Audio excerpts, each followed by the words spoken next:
nuts. But I was doing a show, it was a couple years ago, and there was a couple sitting right in the front row, and right in the middle of the show, they started arguing on what they were going to do the next day.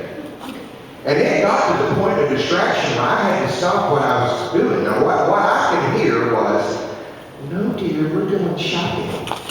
No, we're going to the mountains to take pictures. And this just kept on and on. So finally, I just said, you know, folks, I couldn't help but overhear what you were saying. I said, I think I've got a solution to your problem.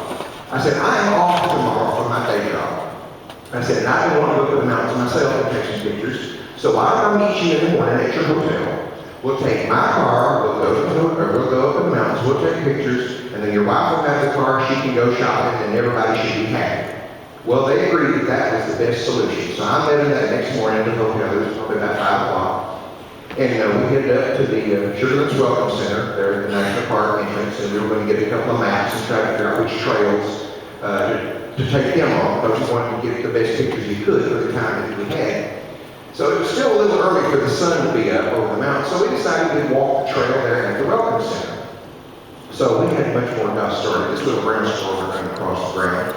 He saw it, he goes, what was that? I said, just a ground squirrel. He said, you call that a ground squirrel? Back in Texas, our ground squirrels are as big as armadillos. I thought, oh brother. So we walked on this little bit further. This little quail flew out from a little thicket. He goes, now what was that? I said, it's just a quail. He went, that ain't a quail. Back in Texas, our quails are as big as turkeys. So I thought, you know, this guy's just full of a bunch of bull, and I'm thinking about tired of listening to him, and I was regretting, you know, my decision to even offer to help him out. So we walked on just a little bit further, and I know that everybody here has seen one of those great big mud turtles. You know what I'm talking about, right? Well, it was creeping along the trail there in front of us. He spotted it, and he goes, what's that? I said, it's a tick.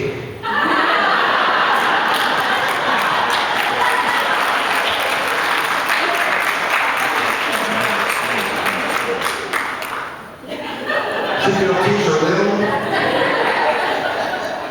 And shut it up anyway. Speaking again out in the woods, we've all seen squirrels, and here's my tribute to the one and only Mr. Ray Stevens with one of his most popular songs. Get your Sunday eating on clothes on. Welcome on, Miss Keisha. I'll take you a trip every summer down to Mississippi to visit my granddaughter, Annie Belmore.